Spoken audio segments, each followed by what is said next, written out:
Oke, bismillahirrahmanirrahim. Bagaimana kabarnya teman-teman? Di video kita kali ini kita akan melakukan proses deploy aplikasi React.js kita ke VPS tanpa menggunakan FTP client, juga tanpa menggunakan proses CI/CD yang dimiliki di bagian GitHub ataupun di bagian GitLab. Nah, bagaimana caranya? Mari kita simak di video berikut ini. Nah, skema dalam proses pengembangan aplikasi kita seperti ini. Ini adalah environment yang digunakan oleh pengembang aplikasi dalam mengembangkan aplikasi React.js-nya. Nah, sekalian di bagian dalam dari environment tersebut, kita akan buat sebuah script, di mana scriptnya ketika dia dijalankan, dia akan melakukan build dari aplikasi React.js tadi, sekaligus dia akan melakukan proses deploy, build yang dihasilkan, kemudian dia akan dikirimkan ke bagian VPS dalam sekali jalan. Karena di sini kita akan melakukan proses instalasi dari React.js, pastikan teman-teman sudah mempunyai di bagian laptop ataupun di komputer teman-teman untuk Node.js-nya ya. Kalau misalnya belum, bisa diarahkan browsernya ke nodejs.org, kemudian pilih download saja. Ya. Kemudian lanjut, kita akan buat sebuah folder. Misalnya saya akan letakkan di bagian desktop saya. Saya klik kanan, new folder. Kita akan berikan nama dari folder yang akan kita gunakan untuk meletakkan aplikasi React.js kita dengan nama react-app seperti ini. Kemudian saya akan drag saja dari folder react-app ini ke bagian dalam dari Visual Studio Code ya. Saya drag, kemudian saya akan letakkan di bagian dalam dari Visual Studio Code yang sudah terbuka seperti ini. Coba saya besarkan terlebih dahulu. Kemudian berikutnya kita akan membuka untuk terminalnya, di mana di bagian terminal nanti kita akan melakukan proses instalasi dari React.js. Kita buka terminalnya, bisa masuk ke bagian atas, terminal, new terminal. Di bagian terminal yang sudah terbuka di bagian bawah ini, silahkan masukkan perintahnya npm create feed add latest begini. Kemudian silahkan di enter. Ada permintaan untuk menentukan dari project name kita. Kalau misalnya kita akan membuat folder lagi, kita berikan namanya ya, misalnya React App misalnya. Tetapi kalau misalnya kita tidak ingin untuk membuat folder lagi, kita bisa masukkan dengan tanda titik seperti ini ya, supaya dia tidak membuat folder lagi. Dan nantinya untuk script-scriptnya akan masuk ke bagian dalam dari folder react-app ini. Saya masukkan tanda titik saja. Kemudian saya enter, saya akan pilih React, kemudian saya gunakan yang JavaScript saja. Kemudian dia sudah melakukan proses download dari public, src, serta script-script yang dimiliki oleh React.js. Perintah selanjutnya yang harus kita jalankan adalah npm install. Masukkan perintahnya npm install. Kalau proses dari npm install sudah, lanjut berikutnya kita akan menjalankan dari project React.js kita ini sehingga bisa kita lihat hasilnya di bagian browser. Masukkan saja perintahnya npm run dev, ya, kemudian kita enter. Maka dia akan menunjukkan untuk alamat yang bisa kita gunakan untuk melihat hasilnya ya, localhost 5173. Kita pastikan dulu di localhost 5173. Kita enter. Nanti dia akan menunjukkan ya hasil yang kita dapatkan dari aplikasi React.js kita ini. Nah, teman-teman, kalau misalnya kita lihat di bagian kiri, di sini ada 3 buah folder ya. Ada node module, kemudian public, kemudian ada src. Nah, saya akan menunjukkan bahwa kalau kita melakukan proses build, dia akan menambahkan 1 buah folder baru. Saya akan buka terminal lagi. Saya masukkan Ctrl Shift tanda petik backtick ya. Kemudian kita jalankan perintahnya untuk melakukan build dari project kita ini. Saya akan masukkan perintahnya npm run build. Kemudian kita enter. Nanti akan ada 1 buah folder baru ya di sini. Setelah node module, public, dan juga src, nanti akan ada 1 buah folder baru. Nama foldernya adalah dist ini. Nah, nanti kalau kita akan melakukan proses upload ya, yang kita upload adalah folder dist ini. Jadi isi-isinya ini aset, index, dan juga ada file-file yang ada di bagian dalam dari folder dist ini yang akan kita upload ke bagian hosting atau ke bagian VPS kita. Sebagai informasi, saya akan sampaikan penyedia layanan cloud yang bisa teman-teman gunakan untuk meletakkan aplikasi teman-teman, namanya adalah BusinessQ. Dengan SLA sebesar 99,99% sebagai komitmen untuk memberikan rasa aman terhadap aplikasi yang teman-teman miliki. Serta banyak keunggulan lainnya seperti sertifikasi internasional, multi data center, gratis bandwidth, layanan 24 jam 7 hari, dan proteksi anti DDoS. Serta dengan banyaknya pelanggan yang dimiliki oleh BusinessQ dari Gojek sampai dengan Alkes Pintar. Dan salah satu produk yang dimiliki oleh BusinessQ namanya adalah Neolite Pro. Dengan kemampuan 40 kali lebih cepat dengan prosesor generasi terbaru, dilengkapi dengan SSD NVMe, serta didukung vCPU dan RAM dedicated. Beberapa keunggulan dari produk Neolite Pro diantaranya adalah keandalan dengan 3 kali replikasi aplikasi, garansi 20.000 IOPS, scalable tanpa batas, proteksi anti DDoS, serta koneksi tinggi, sehingga patut untuk jadi pilihan teman-teman. Ada beberapa paket yang bisa teman-teman pilih mulai dari SS1.1 sampai dengan LL48.12, jadi silahkan dipilih sesuai kebutuhan teman-teman. Untuk meletakkan aplikasi dari React.js yang saya punya tadi di bagian VPS, kita akan menggunakan VPS yang dimiliki oleh BizNetGeo. Caranya saya akan klik di bagian login. Kemudian saya akan login di sana. Saya masukkan untuk email yang saya miliki di rumahrafif@gmail.com. Passwordnya saya masukkan. Kemudian saya klik di bagian login. Dia minta untuk memasukkan dari autentikasi code yang dikirim ke email saya. Coba saya cek dulu. Saya klik di bagian authenticate. Selanjutnya silahkan dipilih untuk VPS yang akan kita buat. Saya pilih di bagian kiri. Di sini ada compute. Saya klik di bagian compute, kemudian saya akan gunakan Neolite Pro ini teman-teman. Saya klik di bagian Neolite Pro. Saya akan buat satu buah VPS baru di sini. Saya klik di bagian create new. Kemudian saya tentukan misalnya untuk nama dari service-nya. Saya berikan nama React-app seperti ini. Kemudian region-nya saya pilih West Java. Kemudian di sini untuk produknya saya gunakan yang default saja. Kemudian saya pilih di sini yang bagian monthly. Bisa pilih monthly atau juga bisa pilih annually ya. Kalau monthly berarti bulanan ya. Kalau misalnya annually berarti tahunan. Saya pilih di bagian monthly saja. Kemudian kita tentukan untuk OS-nya. OS-nya saya pilih Ubuntu. Ubuntu yang 20 atau 22 tidak masalah. Saya pilih saja misalnya yang Ubuntu 22. Kemudian SSH key. Saya klik di bagian create SSH key ini teman-teman. Kemudian saya tentukan untuk namanya React-app. Ini nanti tidak akan saya gunakan, tetapi saya buat saja ya di sini. Saya klik di bagian create. Oke, kemudian saya tentukan untuk namanya. Misalnya saya masukkan untuk username-nya adalah di rumah Rafif. Kemudian saya tentukan untuk password-nya. Oke, kemudian saya masukkan password konfirmasinya. Oke, seperti ini.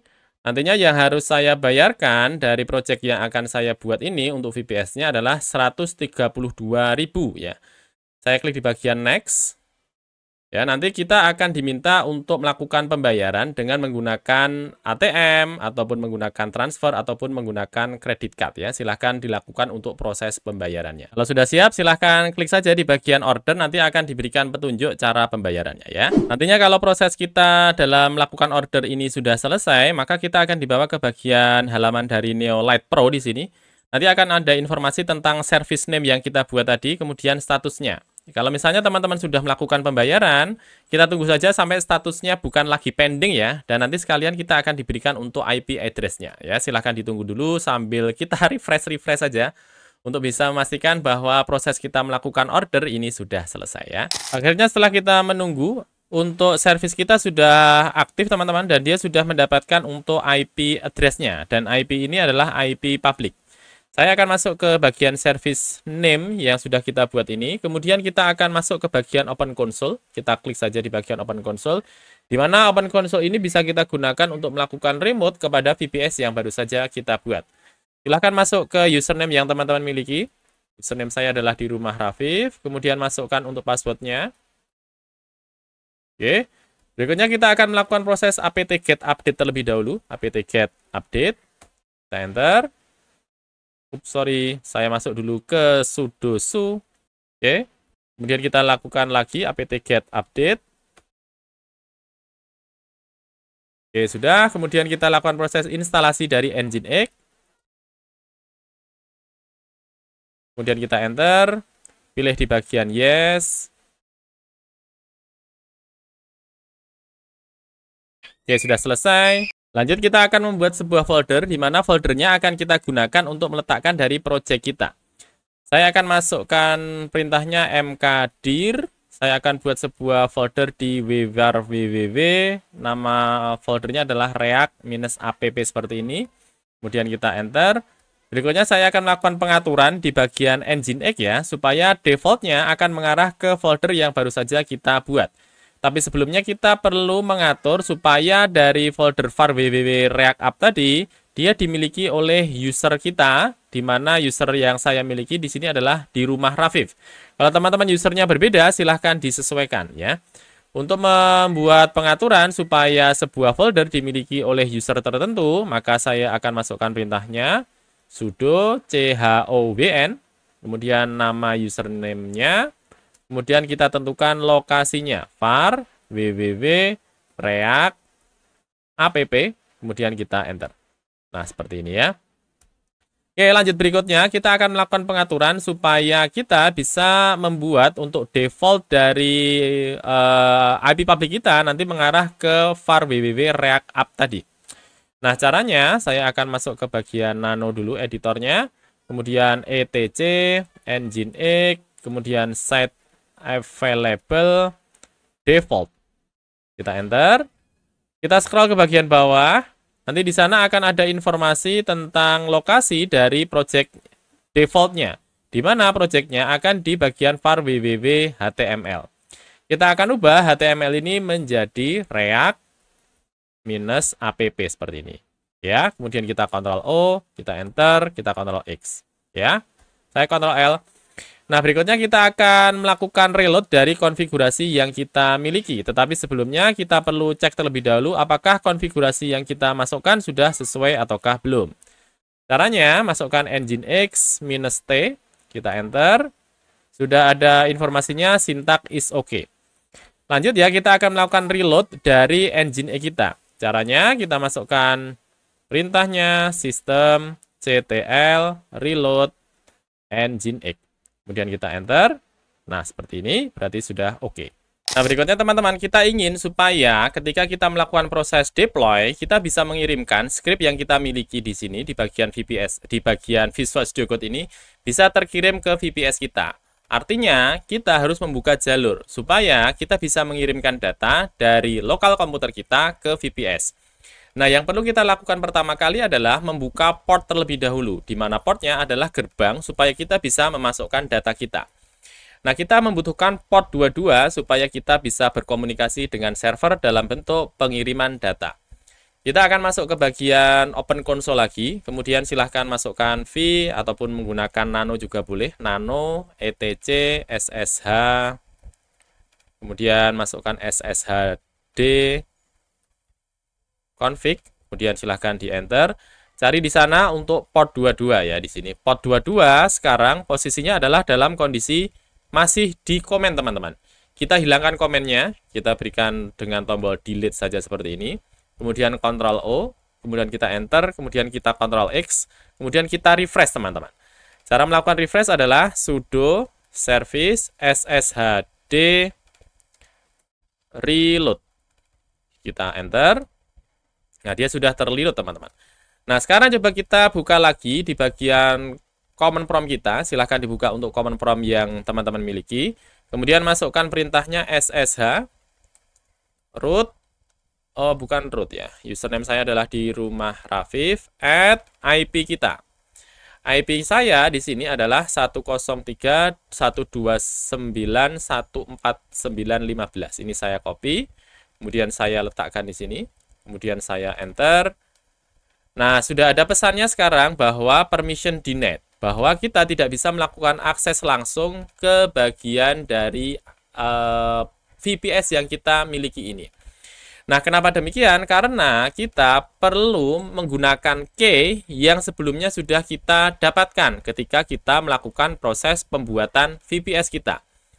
Kalau misalnya kita lupa, kita bisa menggunakan cara yang akan saya sampaikan ini. Nah, caranya bagaimana? Caranya, teman-teman silahkan buka untuk Putih ya. Kalau teman-teman belum punya Putih, silahkan bisa di-download Putih. Cari saja di Google Putih. Cari program Putih, kemudian silahkan bisa di-download. Nantinya dari program Putih tersebut ada sebuah program yang namanya Putigen, teman-teman.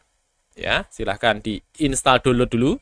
Kemudian diinstal, kemudian nanti dari proses melakukan instalasi akan menghasilkan satu buah program namanya adalah Putigen. Silahkan diklik terlebih dahulu. Kemudian kita akan generate satu buah public key baru teman-teman. Dimana ketika dia mengenerate, dia akan menghasilkan dua buah key. Public key, kemudian private key. Public key kita serahkan kepada VPS, private key kita simpan. Nah, kita klik di bagian generate ini, kita generate supaya dia jalan. Ini kita gosok-gosok seperti ini, teman-teman. Nah, kurang tahu kenapa. Jadi dia menuliskan bahwa supaya dia menghasilkan yang namanya key-nya, kita perlu gosok-gosok di sini untuk di bagian putih key generator. Nah, dia menghasilkan sekarang untuk key-nya. Nah, ini adalah public key-nya, teman-teman. Ini kita copy, teman-teman. Ya, silahkan di blok saja. Kemudian kita Ctrl C. Kemudian kita letakkan di mana? Kita letakkan di bagian SSH key kita.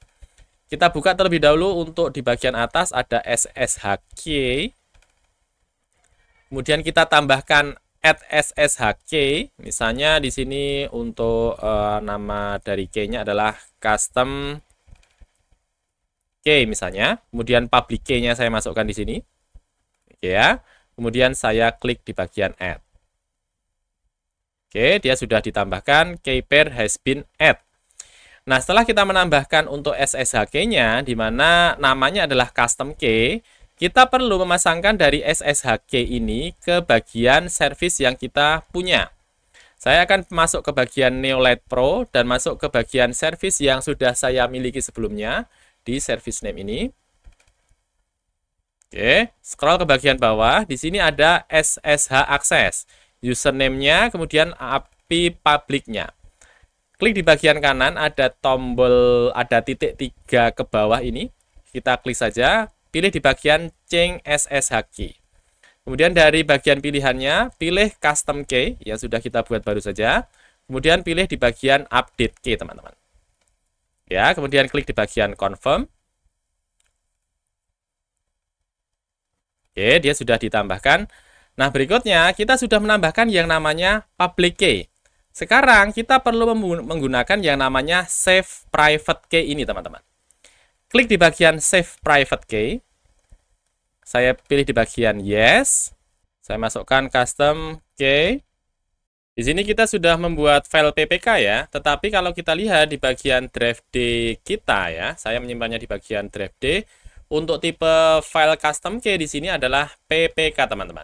Sedangkan kalau kita melakukan akses dengan menggunakan SSH, maka tipenya bukan lagi PPK, tetapi tipenya adalah PEM, teman-teman. Nah, untuk membuat dari PPK ini menjadi PEM, maka yang kita lakukan masih dengan menggunakan putih key generator, pilih di bagian file, kemudian load private key, pilih di sana untuk custom key-nya, kemudian klik di bagian conversion, pilih di bagian export open SSH key, klik di bagian yes, kemudian kita simpan. Masukkan namanya custom-key.pem, PEM, teman-teman. Kemudian klik di bagian save. Kemudian coba kita lihat untuk filenya apakah sudah ada ataukah belum. Di sini sudah tersimpan ya, untuk nama filenya adalah customkey.pem. Nah, kalau kita akan menggunakan customkey.pem ini, kita tidak bisa langsung, teman-teman. Karena apa? Karena dia dianggap untuk filenya ini ada perubahan dari ketika kita membuat filenya pertama kali. Untuk membuat dia dipercaya oleh SSH, maka kita perlu buka terlebih dahulu dengan klik kanan. Kita lakukan dengan menggunakan pengaturan di bagian Properties. Show More Option, pilih di bagian Properties, pilih di bagian Security, kemudian pilih di bagian Advanced. Di bagian bawah nanti akan ada tulisan Disable Inheritance ya. Ini saya menggunakan Windows, teman-teman. Ya, saya klik di bagian Disable Inheritance. Kemudian remove all inherited permission from this object. Kemudian klik di bagian add. Kemudian pilih select a principal. Kita tentukan untuk nama yang akan melakukan akses ya. Saya masukkan untuk nama dari pengguna laptop saya adalah Wirawan seperti ini. Saya klik check name, kemudian saya klik OK, saya klik OK lagi, kemudian saya klik apply, kemudian saya klik OK. Ya, kemudian di sini saya klik OK lagi. Nah, berikutnya kita coba lagi melakukan akses dengan cara yang sebelumnya, tetapi di sini kita tambahkan dengan menggunakan main I, kemudian kita arahkan ke lokasi dari file PEM kita. cd custom-key.pem seperti ini. Ya, silahkan dimasukkan seperti ini, kemudian silahkan di enter. Nah, seperti ini ya. Sekarang dia sudah langsung terhubung ke bagian dalam dari VPS kita. Saya akan melakukan pengecekan terlebih dahulu. Saya clear, kemudian saya masuk ke cd var www, saya ls, saya pastikan di sana sudah ada sebuah lokasi, namanya adalah React App seperti ini. Langkah selanjutnya kita akan membuat sebuah script, di mana scriptnya bisa kita gunakan untuk melakukan deploy ya dari project kita ini ke VPS yang kita punya. Nah, caranya kita akan buat sebuah file terlebih dahulu. Filenya kita berikan nama deploy.sh. Kemudian kita masukkan beberapa script di sana. Saya masukkan misalnya yang pertama, kita akan memberikan info proses building misalnya. Ya, kemudian kita masukkan untuk perintahnya npm run build. Kemudian saya masukkan untuk pesannya, berikutnya misalnya adalah deploy ke server. Di bagian deploy ke server, saya masukkan perintahnya scp-i lokasi dari PEM kita, teman-teman. Atau key yang kita punya. Custom key. Di saya, lokasinya ada di bagian folder D ya. Custom key, PEM. Kemudian untuk file-filenya, kita lakukan rekursif di folder dist. Ya, sesuai ini, folder dist. Kemudian isinya kita masukkan, kemudian kita masukkan untuk username kita di rumah Rafif. Kemudian kita masukkan berikutnya untuk IP kita. Ya, saya masukkan untuk IP yang saya miliki untuk project saya ini. IP saya ada 103.129.149.15. Saya letakkan di sini. Add IP-nya. Kemudian lokasinya. Lokasinya ada di var www.react-app seperti ini. Ya, kemudian saya tambahkan info di bagian bawahnya, selesai. Nah, teman-teman, untuk menjalankan dari deploy.sh ini, terutama ketika kita menggunakan Windows, maka kita memerlukan sebuah program tambahan. Nama programnya adalah Git SCM, teman-teman. Silahkan bisa di-download dulu, gitscm.com. Silahkan dicari di bagian browser, kemudian download for Windows. Nah, selanjutnya saya akan masuk ke bagian folder dari project React App ini ya, di bagian dalam dari desktop saya. Saya klik kanan. Kemudian saya akan open dengan menggunakan Git SCM. Saya show more option dulu. Kemudian pilih di bagian Git bash here. Oke ya. Kemudian coba kita cek terlebih dahulu untuk isinya ya. Saya masukkan ls. Nah, di sini adalah isian dari folder React App kita. Kemudian saya akan masukkan perintahnya chmod u+x deploy.sh. Ini adalah file yang baru saja kita buat tadi. Silahkan masukkan perintahnya chmod deploy.sh. Kemudian coba kita jalankan untuk file deploy.sh kita. Caranya masukkan /deploy.sh, kemudian kita enter. Nah, dia sudah memberikan informasi ya bahwa untuk file-filenya sudah terinstall.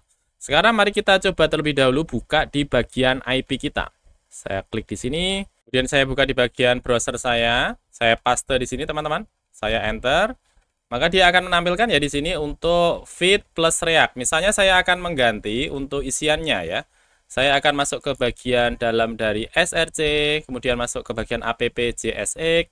Misalnya saya tambahkan di bagian dalamnya untuk tulisannya tidak hanya tulisan feed plus React, saya tambahkan feed plus React plus yang namanya VPS gitu ya. Saya Ctrl S, kemudian saya coba build lagi. Saya jalankan perintah yang sebelumnya sudah kita jalankan, deploy.sh, saya enter. Dia akan melakukan proses build lagi. Kemudian berikutnya kalau proses build-nya sudah selesai, dia akan melakukan proses pengiriman hasil build yang dibuat tadi, dia akan dikirimkan ke bagian dalam dari VPS. Oke, prosesnya sudah selesai. Mari kita coba lihat lagi di bagian dalam dari IP public kita. Kita coba refresh. Maka tulisannya dia sudah berganti sekarang dari feed plus React, sekarang sudah berganti menjadi feed plus React plus VPS. Dan berikutnya saya mencoba untuk melihat ketika saya memberikan load testing ya kepada aplikasi yang saya letakkan di BizNet tadi. Saya menggunakan JMeter di sini, saya melakukan proses request ya, di mana saya membuat thread terlebih dahulu dengan jumlah user secara bersamaan berjumlah 100, di mana tiap 100 user ini tiap-tiapnya akan melakukan proses request sebanyak 5 kali. Saya request ke bagian IP public yang saya punya, kemudian protokolnya adalah HTTP, metodenya adalah GET, kemudian path-nya adalah index.html, dan ketika saya jalankan, maka rata-rata untuk melakukan proses request dibutuhkan waktu 66 milisecond, sehingga dia bisa mendapatkan responnya. Sangat cepat teman-teman ya. Itu dia untuk update kita kali ini, semoga ada guna dan manfaatnya. Jangan lupa like dan jangan lupa subscribe. Terima kasih dan wassalamualaikum warahmatullahi wabarakatuh.